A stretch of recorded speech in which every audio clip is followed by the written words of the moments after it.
Hey yo, what's up, everybody? Welcome into a brand new episode of the Review at Rob Show. Appreciate you coming in here to hang out with me, man. On this episode, we'll be talking about the new film Companion, spoiler free as always on the Review at Rob Show.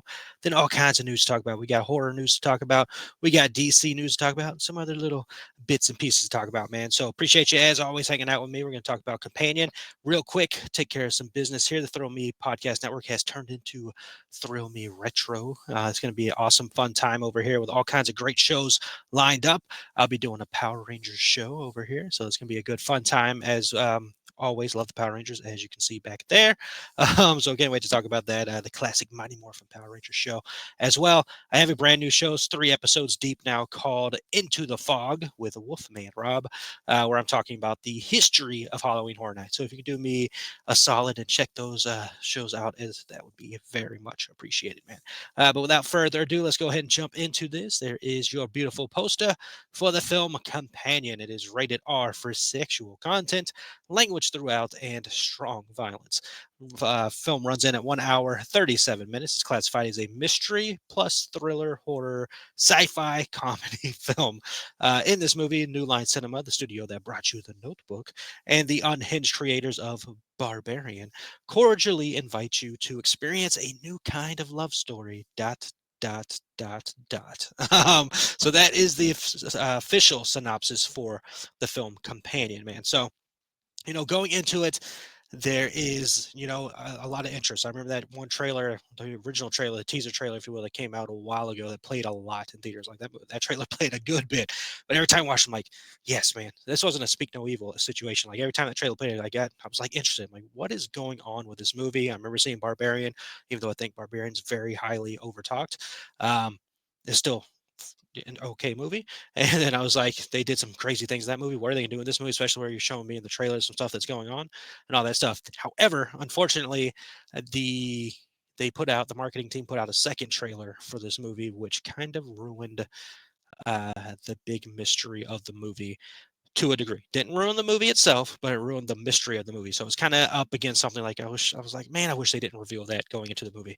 But I was still excited to see the movie nonetheless because it was an interesting, looking concept from what I was seeing in the trailer. So my first bit of advice is if you're going into this movie, go into it as blind as possible. Don't read what synopsis I just read to you doesn't really give anything away at all. So synopsis is fine, but if you saw that first trailer, stick with that. Don't try to see any other trailers or watch any other trailers because it'd be a better experience overall with the movie if you haven't seen that second trailer. With that said, that second trailer doesn't ruin the movie at all in the grand scheme of things. Like, yes, the mystery is a little bit ruined with that trailer, but the movie itself does a good job of being able to keep a bit of mystery inside of it as well to figure out how things are going to end up inevitably going throughout the film and where the end pieces are falling in and how all these other pieces are falling into place and all that stuff. Like, again, avoid that second trailer because it gives away a little bit too much. Because I remember watching the movie, I'm like,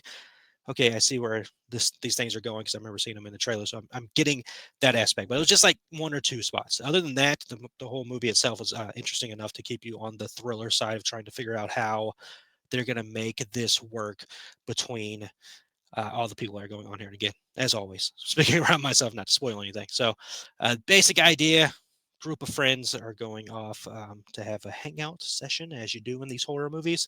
Um, there's a lovely couple and all that stuff, but as you can see in the teaser trailer, there's something a little off about the couple relationship, kind of a unhappy-ish happy relationship, if you will, like one of those bad relationships where you stay, you know what I'm saying? So that's what you kind of got from the trailer and all that stuff. I like the movie itself. To me, I love what they are doing with the thriller aspect, the mystery aspect, and all those things being classified as all those things. It's like, yes, it is all of that. Like it is a very good mystery to the most part. Again, it gets a little bit ruined from that trailer, but the mystery still kind of holds up throughout the movie with other aspects. The thriller is still there, trying to figure out all the other stuff. The horror elements, of course, there with the strong violence and the bloody violence and the scary moments and all that stuff, or the tense moments and everything. and then the comedy lands in a good way. Like it's not one of those forced comedy things, aspects that sometimes happen in horror movies and all that stuff. Like the comedy itself, hilarious, nailed very well written, which is one of the things I could say about the whole movie itself. Is it's a very well written film from start to finish. Like there wasn't a moment in time at all when I was watching this movie where I wasn't invested, wasn't having a good time, wasn't into what was going on, wasn't anticipating and hoping to see what's going to happen here and how they're going to make that work, how they're going to do that. And they do some smart things, especially towards the end of this movie. They do some really smart ways of making the intensity continue on, because when you think, oh, this is how the movie's going to end, man, dang, and then you're like, oh, wait a minute, kind of stuff like that, and then another wait a minute. Like they get you pretty good, especially in that end. They're getting you back and forth pretty good, with things that are happening throughout this movie, and keeping it to where you're going to be on the edge of your seat, like how are they going to bring this thing, how are they bringing this home, like how is this movie going to end up going and end up ending, what's going to be the eventual ending of the film itself. There is, I'm gonna give you a warning of like abusive relationships, triggering moments in this movie and all that stuff. So throw that out for you there. I'm not gonna again spoil anything, but just know that going in that there's just that trigger that's possible there. But I mean, the film itself, like the way that they're able to make it all work, like it's one of those things where it's like, all right, how are you going to make that work? When you kind of figure it all out, especially when you see that second trailer, like, okay, I see that's where they're going. How are they going to make this work?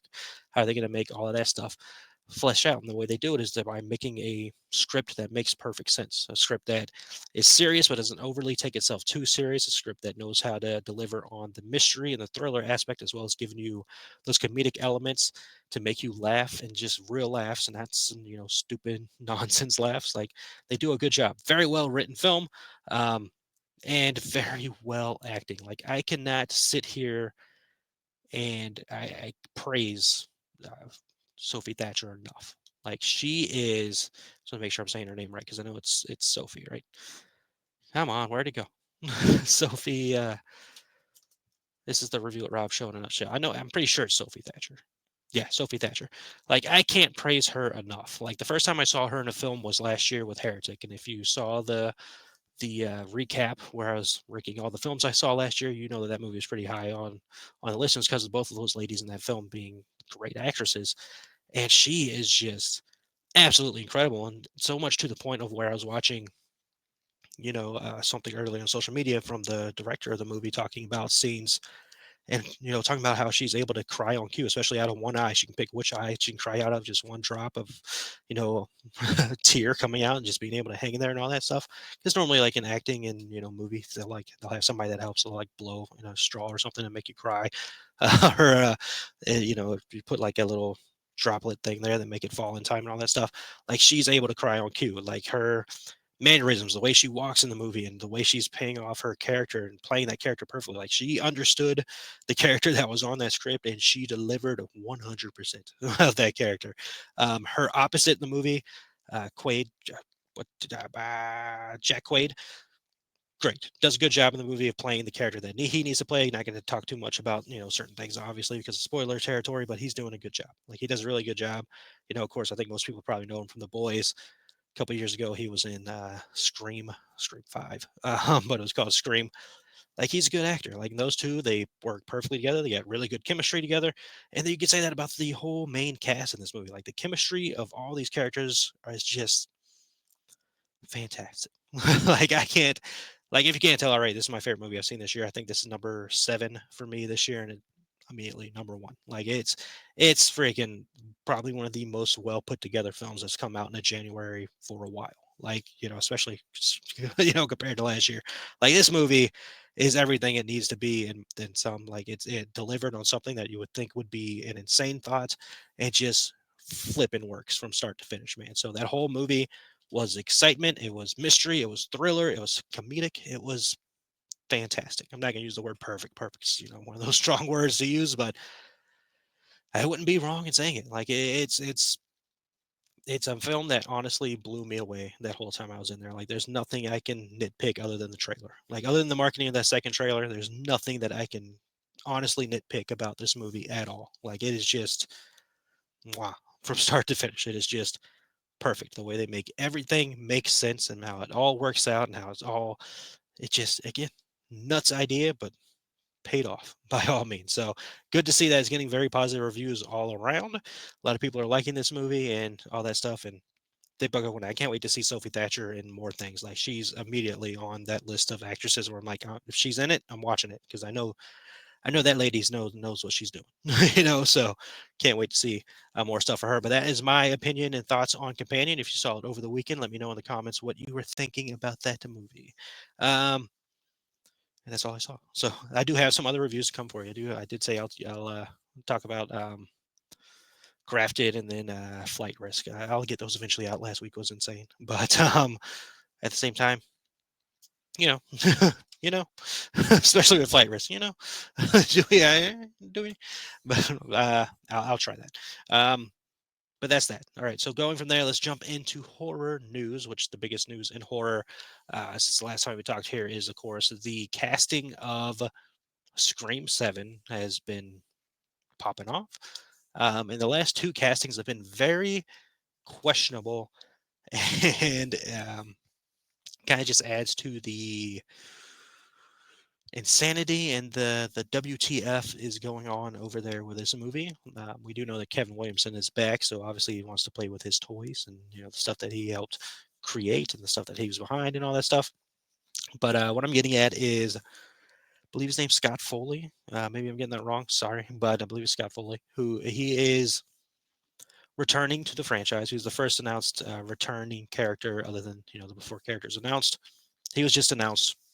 And of course, he was in Scream 3. He plays Sid's half brother and all that stuff. And then now they have announced, a couple days after that, they announced that the thing that the internet has wanted for a while, Matthew Lillard is back for Scream as well. Of course, he was in the original Scream film as Stu. And, I like Matthew Lillard. Don't get me wrong. I like Matthew Lillard a good bit. If you've been with me with this show, you know how I've been on record about how I feel about this franchise. Like, I've I don't know, like these hirings seem like you can go many ways with them about what are we trying to put together? What are we doing here? Um, is there desperation in it with all the people who saying they're boycotting the movie because of, the actions involving Melissa Barrera?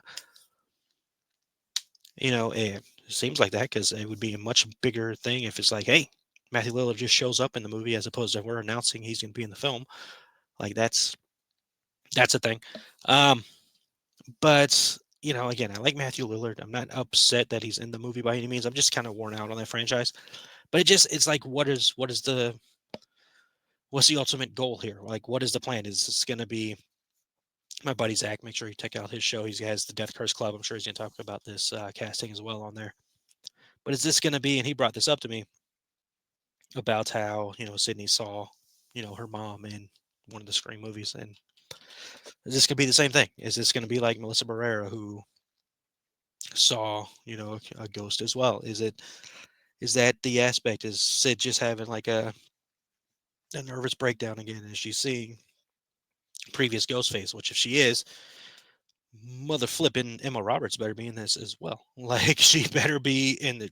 You better pull her in as well, like because she's part of that. So is that the idea? Are they actually going to be in the film as people? Like, what is it the Cult of Ghostface deal? Is that where they're going? Like, what's the deal here? I mean, obviously I don't think it can be ignored by any means that they're obviously trying to bait you in with, oh hey, Matthew Lillard's back, come watch this movie.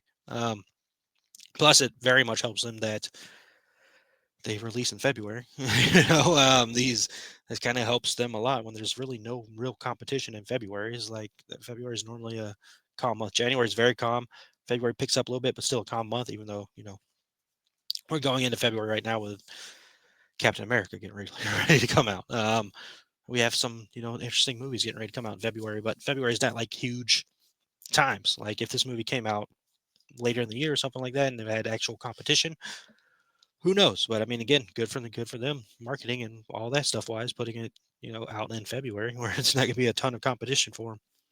It's just I don't know. I don't know. And again, check out the Death Curse Club. He's gonna, talk about this, I'm sure. But I don't know how to feel about it. Obviously, there's people who are excited about it because again, the internet's been clamoring and hoping for this for a while. Me, I'm like, I'm gonna see the movie. Like, I'm not. It doesn't change my opinion to make me more excited for the movie. It just makes me more like, what are y'all doing? It's more of okay, because there's a beat to all these Scream films. And if you've seen them, you know that there's a beat to all these Scream films. So it's like, okay, you know, okay. But that is the biggest news, of course, that has happened in horror since we've last talked. Other news going on in horror is that 90s classic film The Faculty is being remade. It's actually going to be from the writer of Companion. So, very good writer. So, I'm not too worried about that from what I just saw in Companion. Good job there. The Faculty is one of those movies, early horror films for me, man. Like, that came out in 98. I was 10.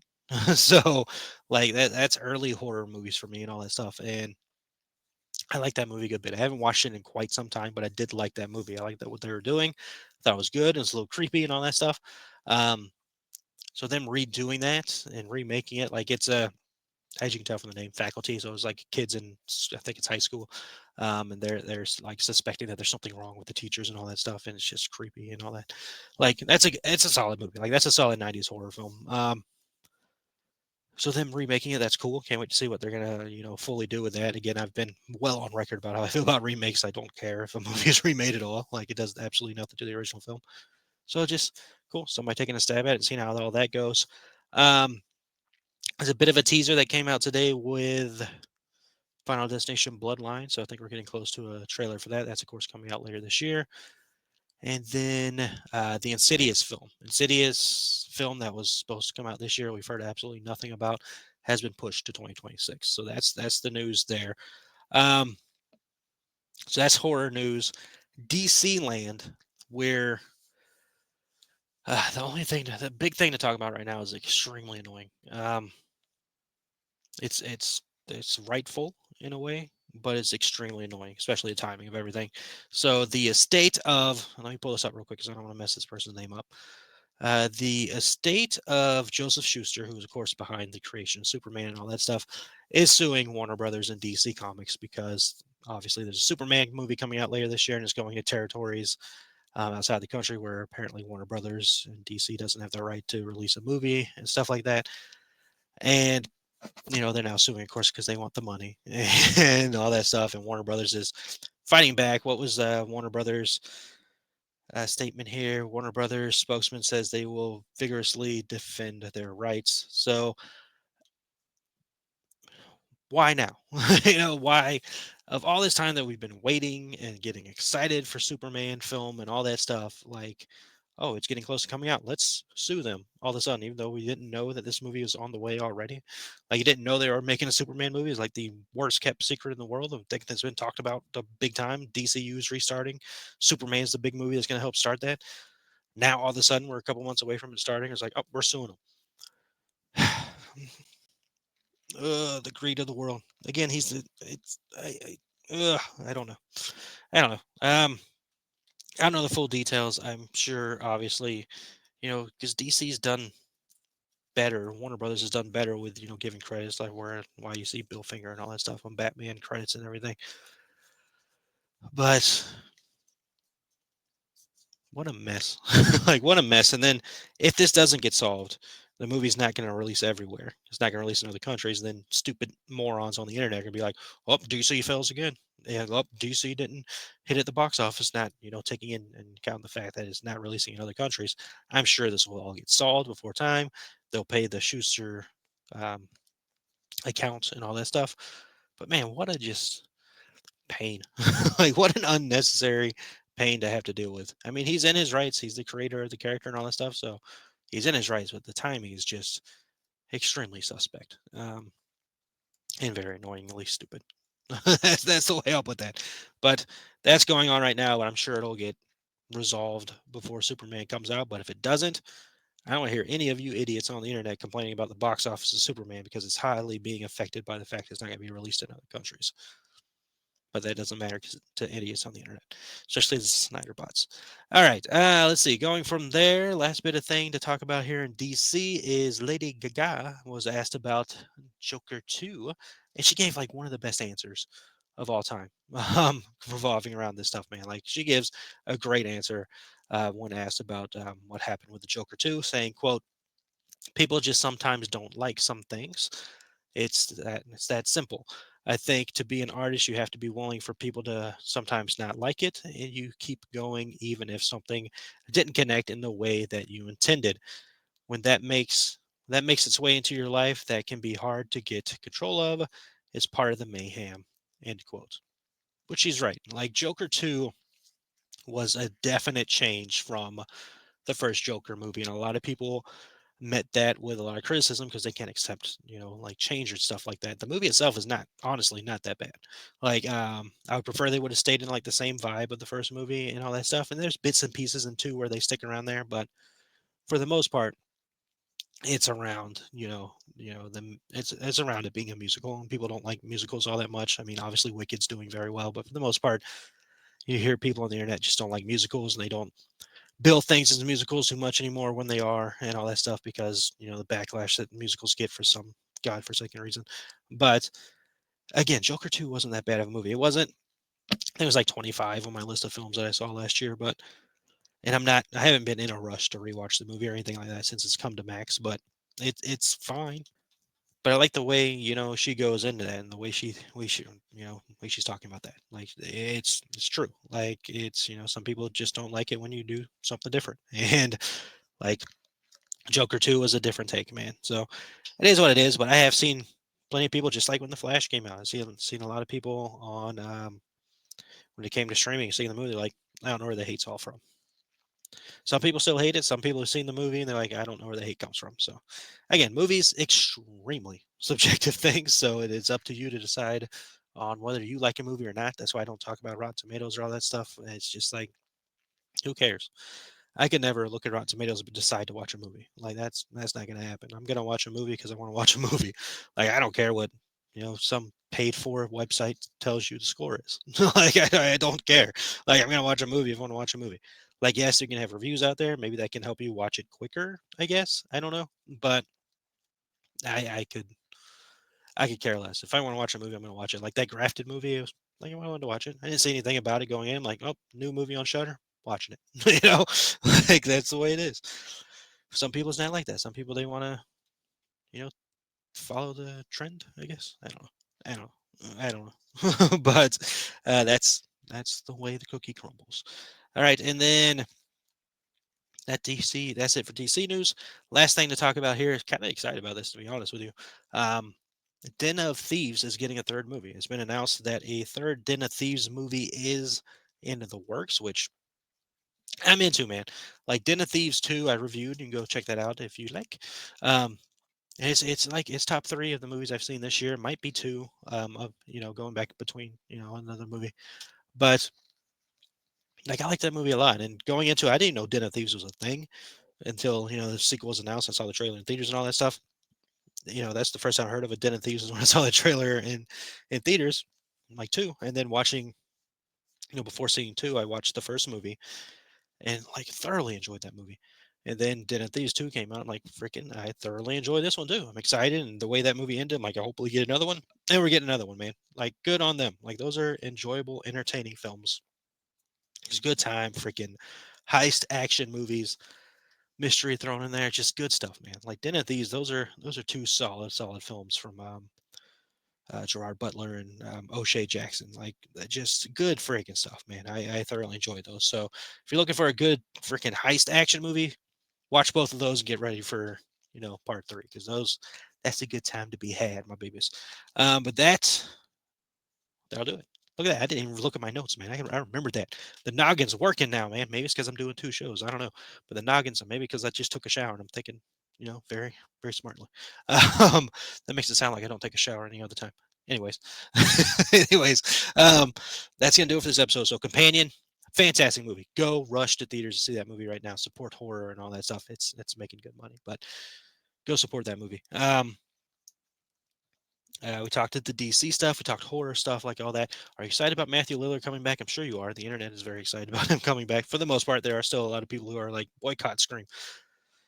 It's the internet. We'll see how that all goes. But are you excited for that? Are you excited for a new Faculty remake? A new one, the first Faculty being remade. Are you excited for Den of Thieves? Get excited for Den of Thieves, and then all that stuff, man. So that's gonna do it for this episode. Appreciate you as always taking the time again. Please check out my Halloween Horror Nights show. There's another passion project that I've been working on and have a ton of fun doing and love doing that show because again, Halloween Horror Nights is extremely important to me. Keeps me going, baby. Knowing that there's a Halloween Horror Nights event keeps me going. So love doing that show. If you can please check that out and give it some love, that'd be awesome. And keep watching the show. Appreciate you watching the show as well, man. So I hope, as always, that you believe in yourself, trust in yourself, give yourself some credit, love yourself, be kind to yourself, trust your goals, go after those goals. You can absolutely 100% accomplish the things you go after because you are capable of incredible things. Just follow your heart, follow your dreams, use your mind, trust yourself. Everything's going to work out in the end as it always does. Just appreciate that, as I do appreciate you taking the time to listen to this show. And as always, hope you have a wonderful rest of the day, week, month, year. Keep fighting, keep believing in yourself, stay strong. You do 100% matter. Remember that happiness can be found even in the darkest of times. One remembers to turn on the light. Talk to you all next episode.